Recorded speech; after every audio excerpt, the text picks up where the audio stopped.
What are your feelings on traditional domestic gender roles? The man takes out the garbage. The woman makes dinner. The man fixes the anything. I mean, I think it's stupid to fix one thing to one, gender. I mean, yeah, most of the times a lot of things fall within those two, but to be like only one can do one thing and the other can only do the other, you know what I mean? I think it's stupid. Yeah, it seems kind of annoying and outdated, but some people really live by that. Like that's. And again, if both people in the relationship are fine with are it, yeah. fine with it and fine and okay with which person does which tasks or whatever, you know what I mean? That, as long as it works for them, that's fine. It seems like we're trained, or at least we were. I don't know about nowadays. I don't think most people even have two parents anymore. Like they raise them, but when we were growing up, it seemed like you were trained to, I'm a man, vacuuming just falls on the wife. Don't even think about it. Don't even would never volunteer. If I did, it would be a special, like that kind of shit always irritated me. I was like, why? Why is that or why you're a lesser of a man if you don't, you're not the one that built the bookshelf or something. Well, we were at the tail end of that, like super macho masculinity, like women can't change oil. They don't even know what oil is. The man has to do it. Yeah, like that kind of stuff. Like it was like around us, it started to like, well, maybe not. And then I add the generations like after us is when that kind of, I feel like that stuff really came more into full spring, the other way. Now, going deeper into that, how do you feel about the fact that both genders seem to be lacking not just the skills that our parents and our parents' had, but just basic skills that everyone should have, such as cooking. A lot of people don't know how to cook just simple meals. Can't even cook eggs or anything. They have to go shopping. Anything dealing with car maintenance, they don't know. I mean, it's harder now because all cars are fucking robots. They have computers and shit. But just like for a long time, I don't know how to change a tire. Yeah. Don't know how to change my oil. I have to call always have to call somebody. Simple plumbing that, mishap. I don't know how to fix my toilet. Just simple things that I was never taught any of this stuff. No. I just had to, YouTube. A lot of people teach you. Right, yeah, that's a big on thing YouTube. now, yeah. Or people, they actually have adulting classes, which is a terrible name, but, you learn how to sew and shit, which I would be like, that would actually be very helpful.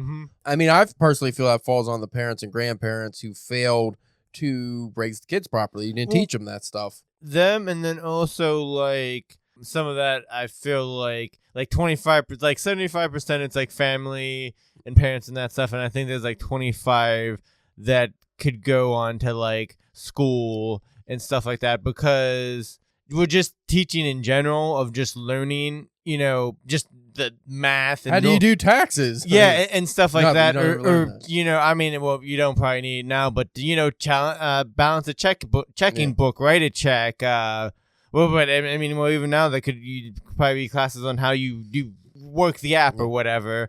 And then there used to be like, well, I mean, I'm probably sure they probably still have them, but like the home ec classes, and stuff like that. Shop, yeah. When I was in school, I had home ec, but we barely learned anything. And then like my shop teacher died or something, so we just didn't do shop. I never had it, so I never learned how to work a fucking saw or anything. And then so I think like I said, that I think it's a little bit of that too thrown in there with with the parents and the family. Yeah, it's that's one thing where I think conservatives do have an upper hand on liberals, is they seem to be more know-how when it comes to stuff like that, because maybe they still follow the traditional, the man should be able to, like I said, fix cars or whatever, women should be able to do this, but at least they're teaching them something. Yeah. Whereas on the left, and maybe it just also goes with city living, I think that's the big portion, because like around here, like my dad still taught me, how to do basic fucking shit, and I did learn how to do a lot of basic stuff just growing up, also because I was poor. So when you're poor, out of necessity, you have to know how to do it. Because you can't call somebody. Yeah, you have to fix your own car or do your own plumbing or whatever. But I find a lot of city dwellers have no abilities to do anything. But like I've known some people that can't diagnose shit at all, even with the help of YouTube or something. Like they just can't. Oh, my car's sputtering. I wonder what that could be. Can't diagnose it at all. Or, oh, my sink's clogged. Oh, I guess I'll just immediately call a plumber and spend $500. But now we're getting to the point where people aren't going to be able to afford to do that. So, yeah, you might have to fucking do some learning there. So I always think it's interesting, though. It's like we have these traditional gender roles, but to some degree, I think they're necessary. Yeah. You know, I mean, I wouldn't expect my wife to we gotta clean out the garage. Here's like 100-pound fucking concrete slab. You should probably move that. You know, Right. gender roles. The woman Yeah. can no. Oh, I'm moving. you both moving? Yeah, maybe, but like I'm probably moving the fucking thing. You know, because there's a conversation to be had about like the toxic gender roles and stuff. But I think just basic, the man and women. You know, I take out the garbage and she does the dishes. Well, I think that's dumb. Well, and it's also like what we get messy too, because then you get into people like manipulating. They're Yeah. gonna be like, "Oh, well, but I'm the woman, so I shouldn't have to do that," or "I'm the man, so I shouldn't have to do the dishes." Like, you know, That's just dumb. That's not good for good relationships or anything else. But I think though that Americans are pretty goddamn pathetic anymore. Like we're not self-sufficient at all. Like most Americans, I would say, even conservative Americans, who go camping and shit, still aren't like they don't know how to do a lot of shit that they should. Right. I mean, you go to your grandparents' era, they could do fucking damn near anything. Yeah. Like you look at houses built back then, like, oh yeah, I did. I built the house. Wait, you built a house? Yeah, I built the house. Oh, you built a house. Like, could you imagine the Herculean task that seems like now? If someone's like, Spencer, where'd you buy your house? Oh, I built it. Well, that's like my grandparents when they moved into their trailer parks, back whenever the trailer parks were still like, nice areas, and they like, and then from whenever I could, because they moved there before, like right before I was born, or maybe whenever I was like a couple years old, but I always remembered they had these 2 sheds in their yard, and they made those sheds, and they were still there whenever, after they both passed away, and moved on from that place, they was still there. Still got the sheds, sturdy. Well, and it's funny because then you say that because then sometime like in my teens, one of their neighbors they bought like they had like the shed kits with it. It's like one of those like thin metal ones and stuff. And then so he gave me and my dad some money to put it together, and we put it together and stuff, and we did a good job of making it. But like that thing like collapsed within like 10 years because it's just garbage material and stuff like that. It's a shame. You know why I brought up this topic though? No, I don't know, because today's episode is sponsored by Manscaped. No, it's not sponsored by Manscaped. I wish I could use some ball trimmers. I use Balber dude trimmers. wipes. I won some free dude wipes at Sam's Club on the machine. Oh yeah, I thought I was getting delicious snack and dude wipes came out. I was like, ew. No, we are going into the deep waters of 100 books every man should read. Oh wow. So we'll be discussing that today, and I'm not gonna go over all 100. I'm gonna say it's a lot. But we'll talk about some of them. Anyway, folks, stick around, and we have a fantastic episode. Not really. I'm not fantastic. Mantastic. I like that better. Mankini. I'm wearing one. Balltastic. That's too far.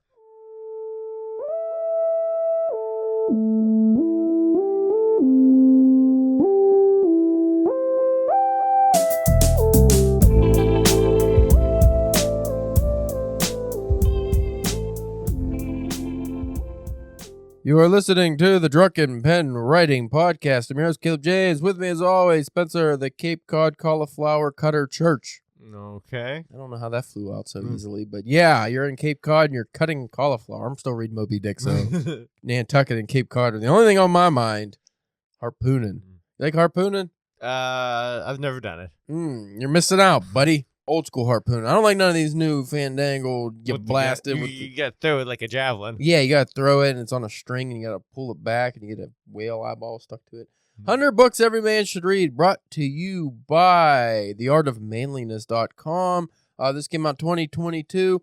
There were a lot of articles that came up, and they're all like 100 books. It's always 100 or 80 or some high number. I found one that had 11, but I looked at it, and I didn't know any of the books. They were all new. I did not like that. I wanted some books that we actually would know, so I picked this one. But Art of Manliness, I actually do listen to their podcast every once in a while. They have some sometimes interesting literary episodes. Well, I was going to say, I wonder how many of these are like, you should be going outside and doing, like, you know what I mean, kind of like things, or if they're actually like... Books? Yeah, like, like literary. I will say that they are fiction books, and the very first one is a book you know. Okay. But I'm interested if you can guess. All right. Think Depression era. Oh. Fancy languages. We just talked about it. So the Great Gatsby. Yep, that's the first. This isn't a numbered list. Oh. The first one that comes up is F. Scott Fitzgerald's The Great Gatsby. See, I wouldn't think that as manly. I mean, I haven't read it. Would you think of it as manly? No, but let me. Maybe I should actually read the introduction. Do you think I should do that? Maybe. One of the earliest articles we published on the Art of Manliness was 100 must-read books for men. The piece was a result of a collaboration between the AOM, Art of Manliness team, and a few guest writers. The list was certainly decent enough, but some of the guest picks weren't books we would personally recommend. So, too, over the last 9 years, we've read some additional books worthy. So it's like an updated list, I believe. Today, we present a revamped list of 100 books every man should read over the course of his lifetime. So this isn't just 100 books you have to read. It's over your lifetime. That's fair. I could maybe do that. It's a library that centers not on sheer enjoyment, though you'll find that too, but on the books that expand your mind and soul, build new mental models, and allow you to become more culturally literate, and thus better able to participate in the great conversation. I guess that's a conversation about, it's highlighted, so must be a thing I don't know about. I should probably get involved in the great conversation. These are the books you'll keep thinking about long. All right, so it's just good books. So that's one thing I do like about the Art of Manliness, even though they talk about exercise and raising kids and even sometimes like religious stuff. It's not about like masculinity as in, like we think of, the macho talk. So you got to lift heavy weights and gym, tan, lunch, or not lunch, laundry, whatever. I like lunch better. It's more about just becoming like a Renaissance man. You gotta, read, you write, poetry, expanding all aspects of your life. That's why I like the Art of Manliness generally. Like I said, I don't listen to all their episodes, just if I catch a title, right. I'll listen to it. So The Great Gatsby. I don't think we really need to go into The Great Gatsby because we know The Great Gatsby. We've talked about it many times on here. It's about rich people doing rich people shit. If you want to know more about The Great Gatsby, look up the Great Gatsby dinner Donald Trump just had when he cut off everybody's SNAP benefits, and that'll give you a feeling of what the book's about. A bunch of rich assholes that are so careless about everybody else. They don't care about anybody else. It's just about their richness. That's all they care about. But there's a love story in there, a toxic love story in there as well. Why is this a good pick for this? It's just on here. That doesn't explain why these are picked, I guess. Because I was thinking more stuff of like, what's that, like In the Wild? Or Jack London? Yeah. Like that kind of stuff. Like, first one is The Great Gatsby. The second one, The Prince by Niccolo Machiavelli. Never read that because I'm not like a war thing. I'm not sure. Philosophy of war kind of okay.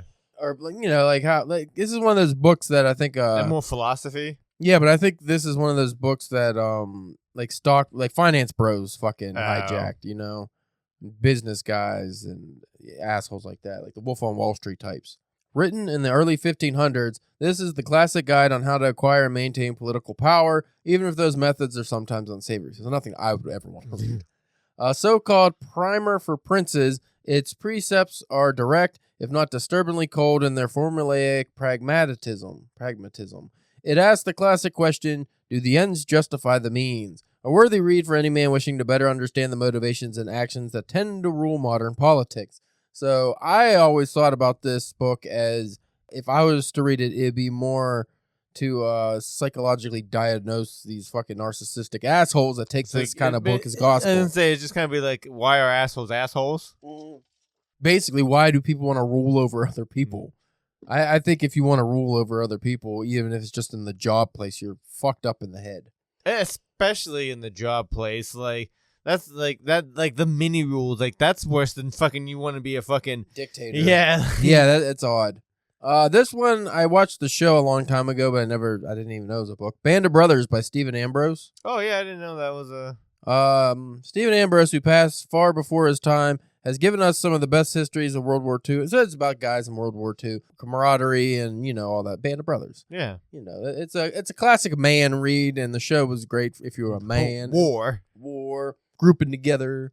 The next one, Foxholes. I read some of this. I never read the whole thing. The Republic by Plato. Another philosophy. The Republic is a Socratic dialogue written by Plato around 380 BC concerning the definition of justice and how a just city-state should be ordered and characterized. It is the great philosopher's best-known work and has proven to be one of history's most influential works of philosophy and political theory. This is one of those books where modern politicians abuse and what's the word I'm looking for? Not manipulate the message, though they do that. pervert the message. They use it to justify stupid things, and they don't ever get it right. What makes a good city-state? Not what they do now. I know. Not what they do now. But that is an interesting read. I have a trouble with the ancient Greek stuff, like the philosophy, just because I find I don't care a lot. Yeah, because it's like, well, what's the matter now? Like, I really like Plato's allegory of the cave, but that's probably as deep as I've gotten with that stuff. The next one is, I heard of this, but I never read it, The Wealth of Nations by Adam Smith. No, I don't think so. The fundamental work on free market policies.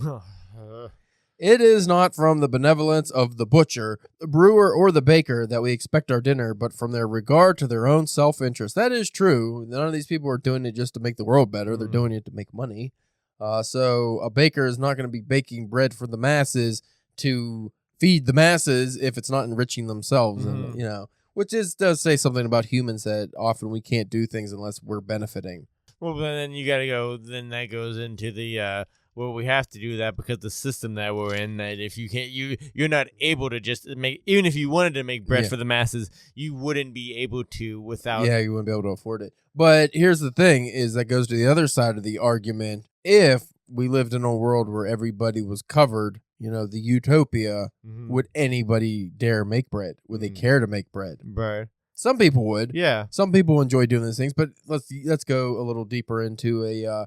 Would anybody be a garbage man for the love of taking out the garbage? Would anyone for the love of the game? Yeah. Would anybody go be a rotor-rooter man unclogging toilets if there was no money to be had and they're just doing it for the love and benefit of mankind? Well, in this utopia, that's what the robots would be for. Well, yeah. If not to fucking take in your artist and writing jobs, and running everything. No. That road was to the left, and we went very far right, where we avoided that road and said, no, we don't need poets and writers and artists. We need guys to clean toilets. The robots that could clean the toilets, it'd probably be easier to make them clean toilets than learn how to write. We're not doing it. The next one, you called it. The Call of the Wild by Jack London. I have a Jack London collection. I keep meaning to read every winter. Yeah. Maybe this will be the winner. The remarkable tale of Buck, a domesticated dog forced to adapt to a life of work in Alaska during the Yukon Gold Rush, and told from his perspective.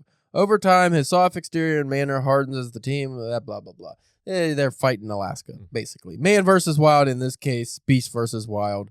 And I mean beast loosely. It's a nice doggy. This is one I haven't read yet, but I recommended to Mindy to read because it's from the perspective of the dog. Yeah. And she liked that one Willem Dafoe sled dog movie. I forget the name of it that we watched. It's about a real dog. Okay. And she really liked that. And it was basically kind of one of these stories. So I think she would maybe dig it because Jack London, as far as I understand, is not a hard read. Yeah. He's more of like a Hemingway style writer. He's also an adventurer and a very interesting man. Maybe super racist. I don't know. I didn't look into that. I feel like probably. But maybe not. Maybe at least a little bit. The name, for some reason, makes me think racist. But he might not be. I don't know. The next one, I'm just going to tell you I'm not going to read. Yeah. You can read it. Maybe I'll sign you this for homework. Theodore Roosevelt Trilogy by Edmund Morris. Oh, that sounds just really dry. Over the course of 3 volumes and about 2,500 pages, Edmund Morris takes us through the unprecedented and never duplicated life of Art of Manliness' patron saint, Theodore Roosevelt. Teddy Roosevelt is my favorite president of all time, so I would like to read about him. I just don't think I can do 3 volumes. Yeah. We even read that Rough Riders comic, which was fun. He's an interesting character, but to read 3 volumes of his life and philosophy and that might have to be an Audible. Yeah. Nobody accomplished more or lived as vigorously as T.R. Oh, no, he's just T.R., huh? From his younger days as a weakling who learned to hone his body to his final forays in politics and through the Amazon, Morris really covers it all. He can be interesting. I mean, they've done him. I'm just not a biography guy. Bro, yeah. That's the thing. Like, I can do a touch of biography, or like we watch it. Like, I'm more, if I'm going to do biography, it's like the Burns documentaries. I do documentaries fine. Yeah. Give me a 50-part documentary on F. Scott Fitzgerald drinking himself to death. I'll watch that any day of the week. But you tell me to like read a 100-page book about it, I'm like, come on, man. Come on. Can I just read the Great Gatsby again? This one, all right. Can we make a pledge for 2026 that we'll both read this book in 2026? You'll want to. Okay. 1984 by George Orwell. Okay, yeah. I like the cover of this one. I wish I had this copy. It's a gross eyeball. Oh, yeah. But I keep meaning to read this, and we just keep putting it off. And it's not like it's big. Well, it's the certain climate of recently has Made you not want to read it? Yes. But yeah, I definitely want to read it since I read that We earlier in the year. I would like it if you read Animal Farm first. I should do Animal Farm first. It'll piss you off so bad, but it's so good. Yeah. But I feel like that's just a good introduction into Orwell. Okay. And that's very short. Yeah. That's almost. No, I don't think it's a novella length, but it's very short. 1984, set in a future dystopian world, a perpetual war and constant government surveillance. This is real life, just now. Yeah. Or, if that's not good enough for you, mix it with this next one that we need to read, Brave New World by Aldous Huxley. Yeah. Similar to 1984, the world sucks and the government has overrun everything. That's all you need to know. This one I don't think I'm going to read, though we probably should just because he's our hometown guy. Oh, really? How to Win Friends and Influence People by Dale Carnegie. I'm wrong. I'm thinking of Andrew Carnegie. Yeah. Who the fuck is Dale Carnegie? Is that his brother? I'm thinking of Andrew Carnegie. The granddad of books about people skills and advice found in How to Win Friends and Influence People is still around and applicable 80 years later. Carnegie writes about skills like making people feel valued and appreciated.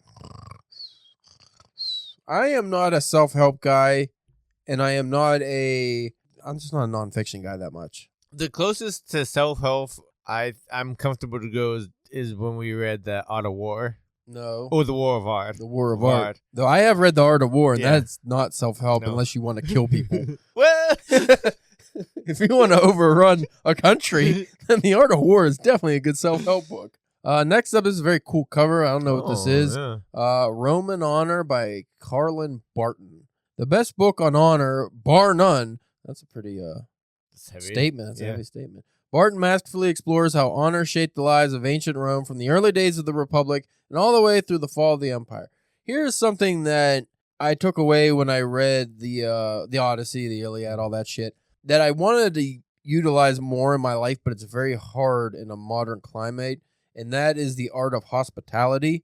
Oh, yeah. Which Muslims do very well, but we do not as a quote-unquote Christian nation, which is like somebody comes to your door in need, you just without hesitation take them in, feed them, clothe them, without expecting anything in return. And it's not that I don't want to help people, it's that the fear that we have in this country of helping people, because how many videos do you see where it's like, oh, the guy pulled over because he seen a car was broke down, and then it turns out it was a ruse, and they rob him or shoot him, or that happens a lot now. We live in a shitty society. But Muslim culture, like if you go to even like Iran or something and you walked up to somebody and was like, oh, I'm so hungry, like they'd probably feed you. Like they just without question. If they had the ability, they would feed you. If they are starving themselves and they only have a piece of bread, they give you half the bread. Like that hospitality, and I bring that up because I think that goes with the honor. The ancient Romans, it was a matter of honor and principle and morality that you lived your life. Though hospitality was also integral to their society, I believe. So you could say that a little bit for like Japan too, right? Maybe Japan maybe not so much the hospitality part. Maybe I don't know about that, but like the honor of like. Well, no, Japan. Like if you ask for help, most people will help you there. Like but they're also a very society based. Like it's the good of everyone versus individualism, which is what America was founded on. Catch-22 by Joseph Heller. This is what everyone tells me to read, and I'm just like, I don't want to. I don't fucking want to, all right? Set in Italy during World War II, Catch-22 is the story of a malingering bombardier, John Yossarian. He's a hero, but also enraged at the idea that there are multitudes of people he has never met who are trying to kill him. I can't do that many war books anymore. Yeah, especially like old war books. It's just like I'm sick of World War II, man, because it's coming back. I don't like that it's making a resurgence. They're trying to bring it back. Getting ready for number 3. Yeah, and we're on the wrong fucking side this time. I don't like that. So I don't want to read about war. Speaking of war, one of the greatest war books of all time, in my opinion, Slaughterhouse-Five by Kurt Vonnegut. No, this is a good one. Yeah. This is an anti-war book. They're probably all anti-war books. This absurdist, unconventional novel tells the tale of Billy Pilgrim, a fellow who's become unstuck from the boundaries of time when he's abducted by aliens, and you get his whole life from when he was in war and the bombing of Dresden, just all throughout his life. Very interesting book. One of those few sci-fi books that broke into literary fiction, even though it's not written, in my opinion, like a literary book, just because it's so heavy. I think people it's a sci-fi book that broke into literary circles with like the best horror title ever. Yeah. Yeah, that's a great title. The next one I'm planning on either reading next after Moby Dick or taking a quick break and then I'm reading it this winter for sure. The Brothers Karamazov by Fyodor Dostoevsky. It's a big book. That's why I'm like, yeah, if you're going to take a break, you're in the middle of reading one big book and you're going to take a break to read another big book? No, I'm not taking a break to read it. I'm taking a break between reading. Oh. I'm going to read Moby Dick, take a break, then read The Brothers Karamazov. Okay. I'm going to take a break by reading The Brothers. Yeah, I'm going to take a break from big books by reading a giant Russian novel. Okay. You never know with you. That's true. I have been flirting now with back some Sword and Sorcery so I can get my Asher Kang story rolling again. Yes. I think I need some inspiration, you know. It's hard to get back into that mindset to write in that style. Anyway, while the book's plot centers on an aging, disinterested father and his 3 adult children, the substance found within goes much beyond that. Dostoevsky's final and greatest novel, this book also involves spiritual and moral dramas and debates regarding God, free will, ethics, morality, judgment, doubt, reason, and more. This is why I have been a little hesitant on reading this book, is because all the God stuff, you know, the theology. I find even in like Moby Dick, apparently one of the reasons it's so great is because it's all an allegory for God and religion and stuff. I was like, I don't like that stuff. Right. Like, I don't like reading about that stuff generally. Like one of my favorite novels is East of Eden by John Steinbeck. That's very clearly set on the story of Cain and Abel. Yeah. But I found even with all the God stuff, like the way it's written is very interesting. Well, and also it's just old, not super old. But after reading Crime and Punishment, I think the way that Dostoevsky handled religion wasn't so ham-fisted. That's what it gets me, is when it's just like, oh, this is so overtly about just God and stuff. Yeah, but right. when you actually go into the man side of religion, that's what I find interesting, is like how men and women handle you know, what obstacles they encounter in life and maybe how that could relate to God or religion in some way, and going back to morality, honor, all that shit. So I'm interested to read it and see. I got the Michael Katz edition, which is a newer translation. I find the newer translations are more easily digestible for me because like the Constant Garnett translations are so fucking dry. Like I've tried a couple of times reading just a few of the books and I get like one page and I'm like, oh, this is stupid, boring shit. The next one I enjoyed for the drinking and nothing else. Okay. The Sun Also Rises by Ernest Hemingway. The novel that catapulted Hemingway to worldwide fame and success, The Sun Also Rises, follows Jake Barnes and a group of expatriate friends through Spain and France, where they drink and they go to bullfights. That's basically it. Without reading it, I would have thought that Old Man and the Sea would be on there. Or maybe it might be on there. It might be. Yeah, it's 100 books. I really, Old Man and the Sea is my favorite of Hemingway's. A lot of people hate it. They think it's boring. I thought it was beautiful. Well, just from what I know of the story, I just, as like, that would fall in like that, you know, something that a man should read, be like, hey. An aging man specifically, because that's what they take away from that. The Sun Also Rises is just about a bunch of punk kids drinking, boozing, fighting, fornicating, having good times. I don't think Jake Barnes can fornicate. I think his penis got injured in the war. Oh. And then the fucking Lady Ashley, who just keeps saying the word rot a lot, is some kind of slang. That's rot. Oh, rot. Isn't that the worst injury to come back to get at the war? And you've seen it in multiple like thing, like, you know, fiction and stuff. It's always like the fucking penis injury. Or something happened to their head. It's always shrapnel on the dick. That, or like something happens with their head, and the head gets all fucked up, and they can't use the penis. A lot of things with the penis. Speaking of penises, we're back with Ernest Hemingway for Whom the Bell Tolls. I really like this book. Robert Jordan is a young how do you say this word? Dynamiter, not dynamiter, not dynamiter. It's because I'm reading fucking Moby Dick and I kept reading it as harpooner, and then I realized there's 2 E's. It's harpooner. Oh. Changes it. Also, there was a word I wanted you to read on air because I can't pronounce it. I know you can't. Yeah. So if I remember, I'll have you do that at the end. Oh, great. Yeah. It's not a hard word. That's what's fucking irritated me about it, because I couldn't say it. I don't know if I still can say it. Robert Jordan is a young dynamiter in the Spanish Civil War. Dynamiteer sounds cooler. It does sound. He's an American who's volunteered to fight against Franco's fascists and is sent behind enemy lines. I think this has one of the cooler endings of a Hemingway book. It's still depressing like all of them, but I really liked it. Now, would it be safe to say that you could probably just put like all of Hemingway's books on this list, probably? Most of them, yeah.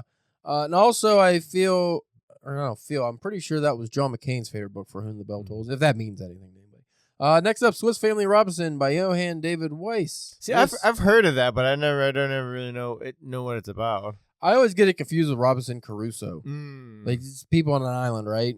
Yes, yeah. Maybe this one's happier. Let's see. After a terrible storm, the Swiss family Robinson becomes shipwrecked on a deserted island. I definitely read a children's book version of this when I was a kid, but it wasn't the actual book. With teamwork, ingenuity, and a bit of pluck, I love when the people got pluck, the group strives to overcome nature's obstacles and create some semblance of community and civility within the new environs. I don't want to read that. Next one I have upstairs I finally bought. I haven't read yet. I read Dharma Bums, and I really liked it. That made me want to adventure. So I feel like this will just be worse in that regard. Mm-hmm. On the Road by Jack Kerouac. Okay. A defining novel of the Beat Generation. On the Road is a fictional but semi-autobiographical account of two friends' road trips across America. There's jazz, there's poetry, there's drugs, there's a lot of drinking. And it just makes me feel like I'm going to go into it like I went into Fear and Loathing in Las Vegas, where I was like, oh, man, the world was awesome back then. Even when like they're making all their own, that's what it was. They were making their own problems. Yeah. Like you look at Fear and Loathing, all the problems were just him making them. Yeah. But his life was awesome. Like, oh, you get to go write and get to go to Vegas to write and shit, you know, like you're a paid writer. Mhm. So on the road, it's just like, oh, I could be a bindle stiff and just ride the trams and railroads and just go fucking drink. And again, that goes to hospitality because a lot of times these guys had no money or anything, but they can always find somebody that'll buy them a beer, you know, or just like hang out. You don't get that anymore. Oh, next up, The Dharma Buns by Jack Kerouac. First published in 1958, a year after On the Road put the Beat Generation on the map, The Dharma Bum stands as one of Jack Kerouac's most powerful, influential novels. The story focuses on two ebullient young Americans, mountaineer poet and Zen Buddhist Jaffe Ryder and Ray Smith, a zestful, innocent writer whose quest for truth leads them on a heroic odyssey. I thought it was a fun book. I heard the On the Road's more meandering and just, I forget, it was a Truman Capote that said it was just typing. Just typing. It wasn't writing, it was just typing or something like that. The next up is The Iliad and the Odyssey by Homer. Those are classics. I don't need to go into them. I read them. I read the Robert Fagel editions. Oh. That's his name, right? Robert Fagel. Shut up, Spencer. And it's probably British. It was good. I didn't like the Iliad as much as the Odyssey, obviously. Those are always one of those things that I would like to always check, but read, but I just don't. If you did not like reading the Divine Comedy, you would not like reading either of those. Though the Odyssey is more interesting, in my opinion. That's what because like that's what I would be worried about. But then I felt like those would be the more at least entertaining to where like.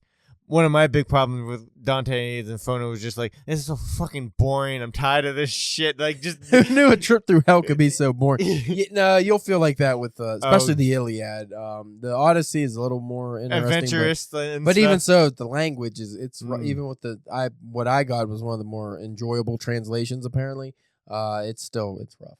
Walden by Henry David Thoreau. I have a copy of this upstairs. I have not read it yet.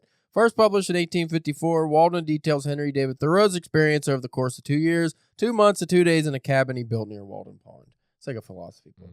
The Lord of the Flies by William Golding. I read this when I was a kid and watched the movie, and it pissed me right the fuck off. We talked about it before. Bunch of British asshole kids get stranded on an island and kill each other. Next up, Atlas Shrugged by Ayn Rand. I have no inclination. Never read this. Well, if you're a libertarian, I guess you have to read it. While there's plenty of political morat and economic philosophy in this book, moral, not morat, I don't know what's moral, it's coded in an action thriller of a story. Yeah, okay. Set in the near future, our protagonists are Dagny Taggart, heir to a transcontinental railroad empire, and Hank Reardon, the head of a steel company who's invented a revolutionary new alloy. Oh, fuck off. I'll let you read this one. This could be the one that you read that I don't. Okay. And then you tell stuff about it. Where are we at? We're at 35. I'm going to just read through the titles for the rest of this because there's 100 books. Yeah. The Boy Scout Handbook, first edition. That seems like that's something, any man should read. And girls too, probably, because Boy Scouts are handy. Handy. Because they give the molesters the... Teen boy. Yeah. Into Thin Air by John Krakauer. That looks like a Mount Everest climbing book. Nothing I ever What is it with men having to conquer mountains? Like, hey, you can climb this really high thing, but you're probably going to die during it. I think I'll pass. Well, that's what makes it worth doing. If you don't have the potentiality for death, then nobody cares. And it doesn't mean anything. If you can, because you can helicopter up to Mount Everest, right? I think to a certain point. Yeah. King Solomon's Mines by H. Rider Haggard. It looks like I picked a good cutting up links, and I don't know any of this stuff now. Oh, wait a minute. I'll read this just because you'll know. Okay. I never knew this was the title of this. I never actually heard of this book at all, but I've heard of the character. Fictional adventurer Alan Quartermain is drafted into a search and rescue party that leads into the great unknown of unexplored Africa, the African exploration story. Alan Quartermain, the League of Extraordinary Gentlemen. Oh, okay. Sean Connery played him in the movie. I had no idea who he was, Oh, but I was like, oh, that's a name. That sounds cool. Yeah. Should be somebody I know. I just assumed he was an old pulp character. Yeah. A River Runs Through It by Norman MacLean. The autobiography of Malcolm X. What do you feel about reading? I mean, we talked a bit by biography, but what about if it was like your favorite, like a Stephen King biography? Would you read that? Or an autobiography? I guess On Writing would be that. So yeah. I mean, it would depend. Like, I got this a couple years ago. I picked up this book called Slugfest, and it's supposed to be about like the fight between Marvel and DC. Like, I think like in like the early '60s and '70s and stuff like that. Because Colin, the owner of the comic book shop that we go to, read it and said it was pretty good, and I heard good stuff about it, but I just have never got around to reading it. So like stuff like that, I would maybe be interested in checking out. But yeah, it'd have to be something very into like that I'm into. We are now moving on to The Count of Monte Cristo by Alexander Dumas. I have a big edition of that. I don't know the translation I should read. I'll probably end up getting one of those like the fancy Penguin Classic editions. That's another like bigger one, right? Yeah, it's thick. All Quiet on the Western Front by Eric Maria Remarque. I've heard of that. It's a very famous book, but I've never really. Again, World War. I think this one's World War One, but I don't. World War One was not that it was worse than World War II, because I believe less people died. But it says they just had horses and shit. It was rough. It wasn't a good time. Pride and Prejudice by Jane Austen. Do you find that's a surprise pick on a list of manliest books or books that every man should read? Maybe. That's where it goes into the well-rounded stuff. You gotta be well-rounded. Chick lit. I don't know. Like I said, Ashley, when we had the DPW site up, he actually went and read this, and he wrote a very glowing review on it. Said it was very engaging, and the witty dialogue and stuff was fun. I don't care about ladies. Yeah. Not ladies, but lady books. I don't want to read, again, like with Wuthering Heights, I don't really care about rich people problems. You know? The Art of War by Sun Tzu. We talked about that. Do you want to cause war or know how to defend against war? I mean, maybe defend against war. This is another one that's perverted by fucking stock bros and shit. Yeah. Where it's like, what was his name? Something Belford from the Wolf on Wall Street. Oh, yeah. He's one of those guys, like, they use it like it's applicable to fucking modern finance. It's like, it's about war, dick. Yeah. Why are you treating your business like war? That's what I always thought was weird. Is like, why do you want a business run like war? Like, why do you want it to be like a war campaign? Lies by Plutarch. Okay. Very cool Roman cover.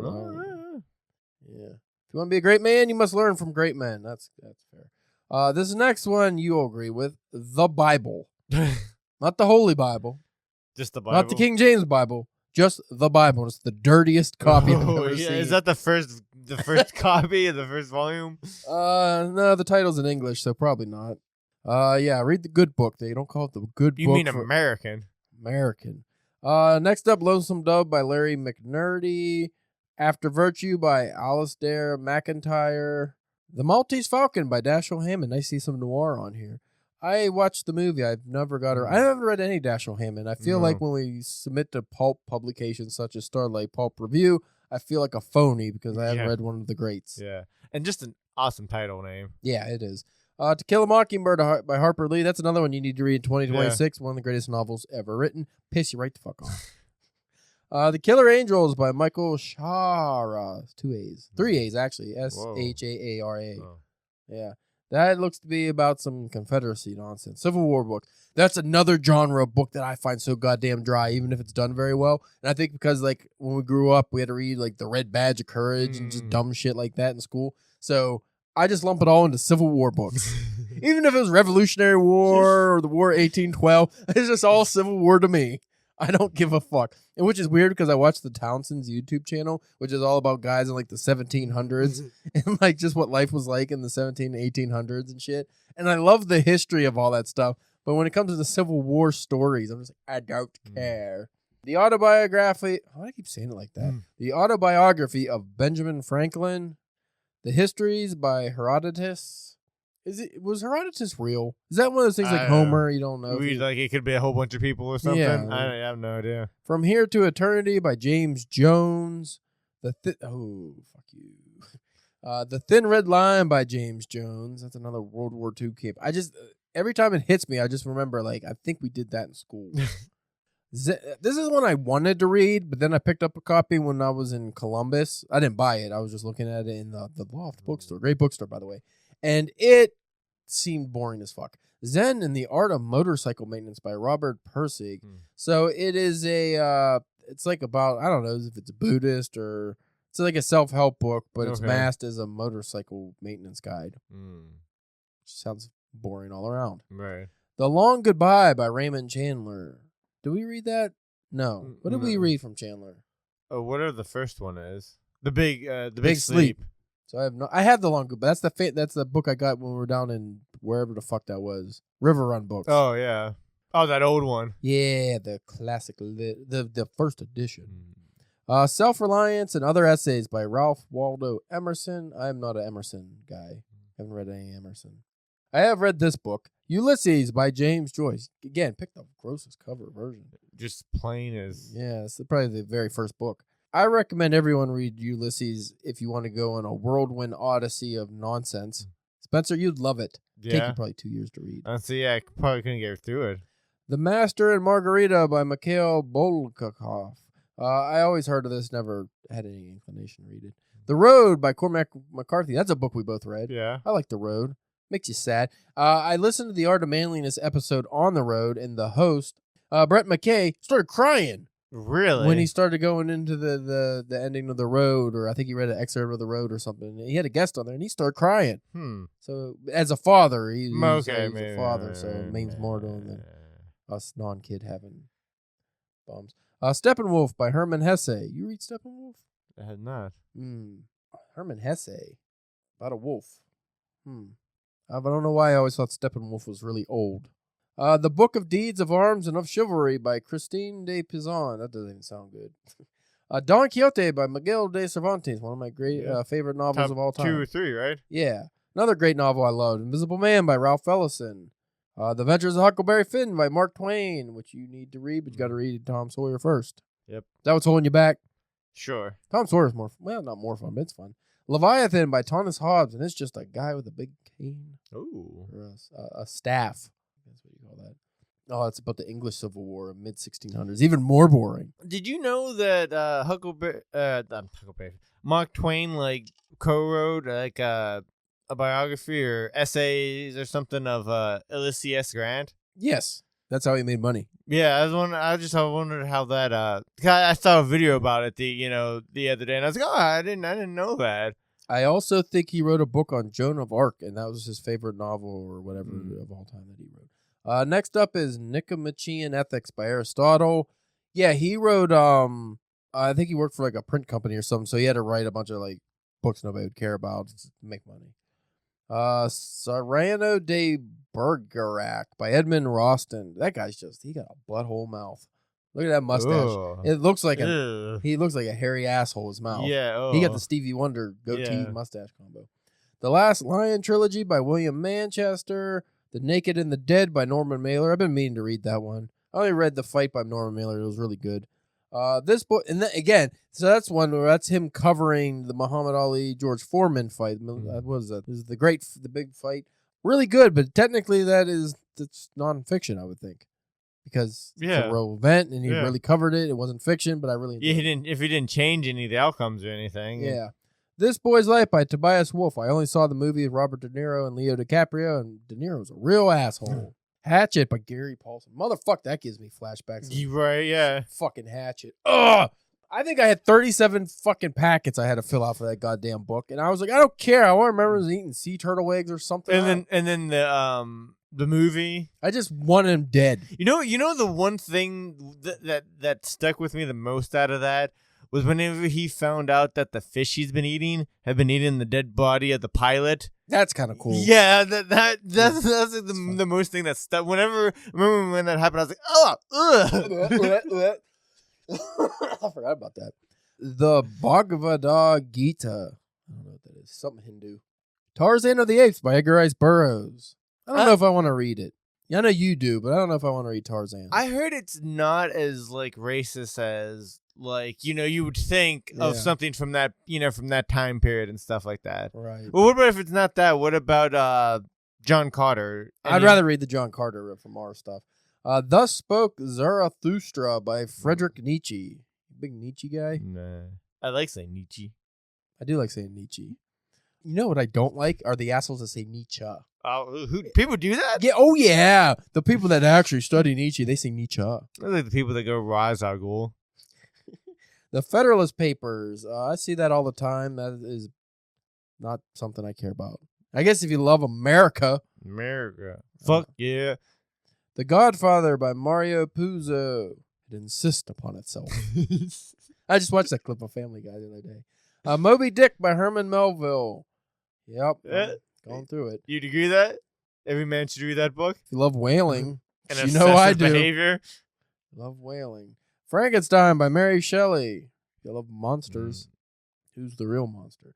Hamlet by William Shakespeare. I was disappointed in Hamlet. Really? Considered his best. I considered it a B+. Okay. A Tale of Two Cities by Charles Dickens. I've been really meaning to read this, but then I stopped because it's time and it was a big book, I think. I don't even know if it's that big, but it's too applicable to modern life now. Because the Tale of Two Cities, which is the rich and the poor. Yeah. Fuck me. We're finding that a lot with like some of the books you want to read. But then again, they're beheading what looks to be maybe an aristocrat, so I might be down with that. The cover of that book. Revolutionary Road by Richard Yates. I heard of it, never read it. The Divine Comedy by Dante Alighieri. This is the illustrated by Gustave Doré edition. I don't know why you moan and groan like you didn't love it. You went to Paradiso, didn't you? I did. You didn't feel enlightened. No. You went through fucking hell. You went through purgatory, and you went to the paradise, and then you're grumbling? That seems like a feat you should be telling everybody you did. You literally climbed the mountain to the summit we of God. We still never did an episode or anything about it, so we read it for fucking nothing. I can't do an episode about it. Can you rightfully talk about that book? No, it'd be like a 15-minute episode. And just like, then we would have to watch essays and shit on it to read, to remember. The Boys of Summer by Roger Kahn. A Separate Piece by John Knowles. The Stranger by Albert Camus. We did an episode on that. Check it out, folks. Robinson Crusoe by Daniel Defoe. We talked about that earlier. The 7 Habits of Highly Successful People by Stephen Covey. That's one of those fucking asshole books. Self-help? No, asshole books. Yeah, asshole books. Cannery Row by John Steinbeck. One of my favorite Steinbecks. Have you read that yet? No. Did you get a collection that has it? Like Tortilla Flat. There's like a 4-book collection, so maybe. I'm pretty sure that's one of the Pisano books about a bunch of drunk Pisano. Treasure Island by Robert Louis Stevenson. You read that, right? Yeah, I really enjoyed it. Confederacy of Duchess by John Kennedy Toole. Fucking great. Yeah. I like the cover of that one. It looks like an old Big Boy. Yeah, it does. You know, the Big Boy restaurant franchise from back in the day. Native Son by Richard Wright. You read that. Yeah. That was a very good book. Bleak. Yeah. The Great Railway Bazaar by Paul Theroux. That sounds interesting. The Last of the Mohicans by James Fenimore Cooper. Isn't that just one of those really fucking long Kevin Costner movies? Yeah. I do believe so. Maybe I'm thinking of Dances with Wolves, but I'm sure Last of the Mohicans was similar. The Grapes of Wrath by John Steinbeck. I have that upstairs. I haven't read that since high school, but that's on my reread list, as was Moby Dick. So that's another one I was flirting with, but it's a pretty big one, so I might wait. And also, I don't want to relate too much to dirt farmers right now in my life, you know. Education of a Wandering Man by Louis L. Lamar. I don't know what that is. Les Mis by Victor Hugo. Man's Search for Meaning by Viktor Frankl. The Outsiders by S.E. Hinton. That's one we did in school and I don't remember anything about, but I know the Gen X people, that was their hatchet, I think they had to do in school and they loved it. 100 Years of Solitude by Gabriel Garcia Marquez. That's on my list, but I just haven't got around to it. Gates of Fire by Stephen Pressfield. I haven't read any Pressfield. Paradise Lost by John Milton. I attempted it. And that's saying something if you had to give up on it. It's not even that long. It's just like, I was reading it as an academic because it had all the footnotes and everything, and I was just like, I don't fucking care. And they made Satan so damn sexy. I couldn't get past it. Yeah. I couldn't get past it. Art Satan. Yeah, I just couldn't get past it. They had the cum gutters and everything. Yeah, I just couldn't get past it. Just kept rereading sections. Fahrenheit 451 by Ray Bradbury. Need to read that one. We need to make a list of books that'll piss us off. And just once a like every 4 months, just read one of them. Yeah. Oil by Upton Sinclair. I haven't read Upton Sinclair yet. Fear and Trembling by Soren Kierkegaard. That is. The Code of Man by Waller Newell. This is a very long episode now. Art of Darkness by Joseph Conrad. A lot of people love it. I thought it was super racist and verbose and did not like it at all. Meditations by Marcus Aurelius. The Hobbit and Lord of the Rings by J.R.R. Tolkien. And then you got the edition I have. Loved it. Live it. Love it again. I want to Love read it them. in its I do mouth. want to read them again. They're so good. They're so good once they hit your eyeballs. With the Old Breed by Eugene Sledge. Yeah. Self-Control, Its Kingship and Majesty by William George Jordan. I don't like that guy's name. And that's it. That's all of them. So, folks, read books. What would you add one book to that list that every man should read? Oh, I don't know. I would pick East of Eden by John Steinbeck. I think that is that'd probably be a good one. Good one about family. Everyone else was pretty much covered. Is there anything else? I can't think of another one. Anyway, folks, thank you for listening this long. Now I got to edit a long-ass episode. You can check us out at DPW Podcast on Instagram, Facebook, YouTube, and Facebook, and Twitter, and Facebook, and YouTube, and Instagram. Spencer's OnlyFans this week. He is in Cape Cod, and he is cutting up cauliflower. Something he doesn't eat in a place he's never been. When you first started, I immediately went to cauliflower ear. Ew. Yeah, that's what I was like, Just cutting them open and I like when they get punched in a match, like somebody and explodes. That's gross. CalebJamesK.com. You can check out my work. We'll be hitting Christmas and all kinds of shit soon. Yeah. So I don't know when these episodes come out, but thank you for listening. We'll check you out next week.